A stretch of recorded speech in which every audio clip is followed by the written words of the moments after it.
Hi friends, welcome to tasty cooking. இன்றைக்கி கார்த்திகை தீபம் ஸ்பெஷலாக கோதுமை மாவு இனிப்பு பணியாரம் எப்படி செய்கிறதுன்னு தான் பார்க்க போகிறோம். வீட்டில் இருக்கிற இன்க்ரீடியன்ட்ஸ் வச்சு குறைவான நேரத்தில் செஞ்சு முடிச்சிடலாம். வாங்க இந்த ரெசிபி இப்போது எப்படி செய்கிறதுன்னு பார்க்கலாம். இது செய்யறதுக்கு முதல்ல வெல்லத்தை கடாயில் சேர்க்கணும். 1.5 கப்பு வெல்லத்தை கடாயில் சேர்த்துக்கோங்க.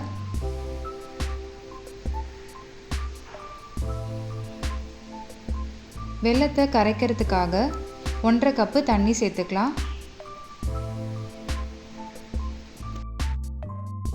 இதில் பாகுபதம் எதுவும் தேவை கிடையாது. வெல்லம் கரைஞ்சால் மட்டும் போதும்.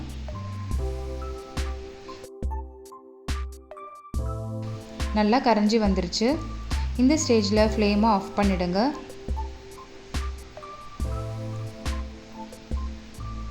கல் தூசு எதுவும் இல்லாமல் ஃபில்டர் பண்ணிடலாம்.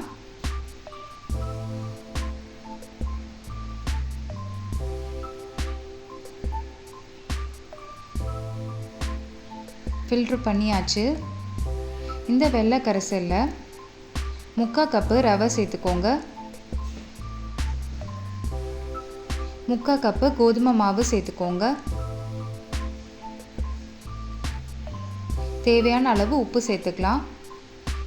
1/2 கப்பு அரிசி மாவு சேர்த்துக்கோங்க. நல்லா கலந்து விட்டுறலாம்.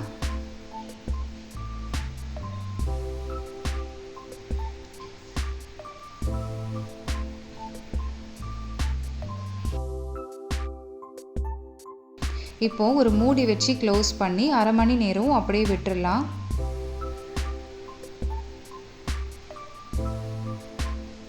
ஒரு மிக்ஸி ஜாருக்கு மாற்றிடுங்க.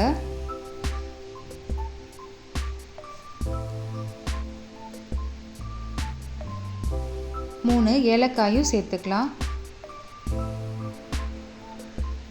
நல்லா நைஸாக அரைச்சிட்டு ஒரு பாத்திரத்துக்கு மாற்றிக்கோங்க.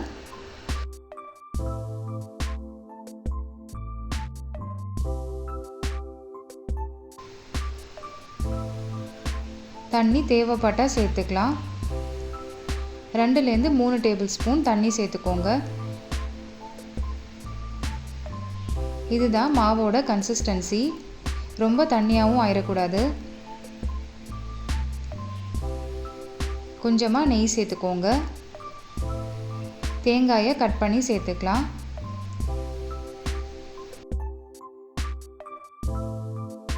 கோல்டன் ப்ரௌனாக கலர் மாறினதுக்கப்புறமா ஃப்ளேமை ஆஃப் பண்ணிவிடுங்க.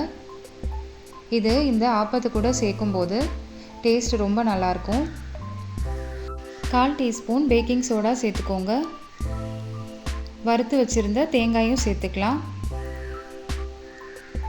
எல்லாத்தையும் நல்லா கலந்து விட்டுக்கோங்க. பணியாரம் செய்யறதுக்கான மாவு ரெடி ஆயிருக்கு. இப்போது ஆப்பம் பேனை அடுப்பில் வச்சிடலாம்.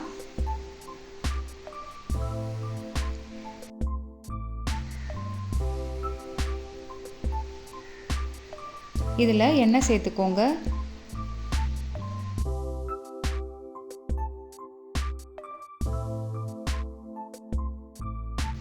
மீடியம் ஃப்ளேமில் இருக்கட்டும்.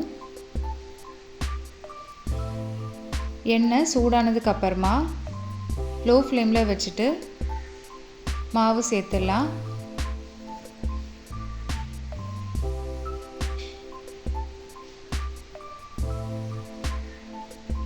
ஹை ஒரு மீடியம் ஃப்ளேமில் வச்சிங்கன்னா வெளிப்பக்கம் மட்டும் வெந்துடும், உள்ளே வேகாமல் இருக்கும். அதனால் லோ ஃப்ளேம்லேயே வச்சு தான் நம்ம குக் பண்ணோம்.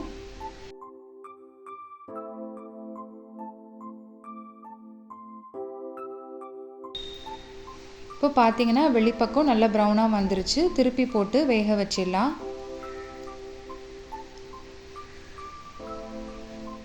ரெடி ஆயிருக்கு. ஒரு பிளேட்டுக்கு மாற்றிக்கோங்க.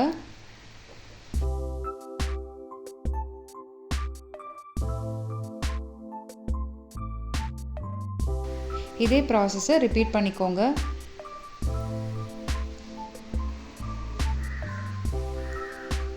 எண்ணெய் சேர்த்துடலாம்.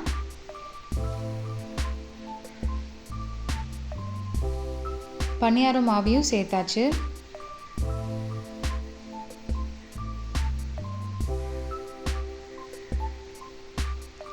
இதில் நம்ம வாழைப்பழம் சேர்க்கல, இருந்தாலும் சாஃப்டான பணியாரம் ரெடி பண்ணியிருக்கோம். அவ்வளோதான், இதுவும் ரெடி ஆயிடுச்சு. பிளேட்டுக்கு மாற்றிக்கலாம்.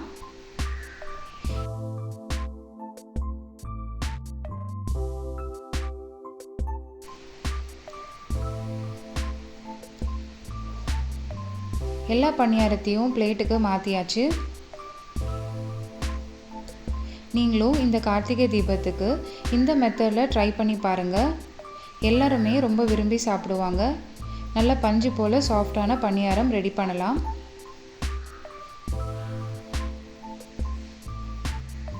ட்ரை பண்ணிவிட்டு எப்படி வந்துச்சுன்னு கமெண்ட்ஸில் ஷேர் பண்ணுங்கள். இந்த வீடியோ உங்களுக்கு பிடிச்சிருக்கும்னு நம்புகிறேன். பிடிச்சிருந்தா டேஸ்டி குக்கிங் சேனலை லைக் அண்ட் சப்ஸ்கிரைப் பண்ணிக்கோங்க. தேங்க்யூ.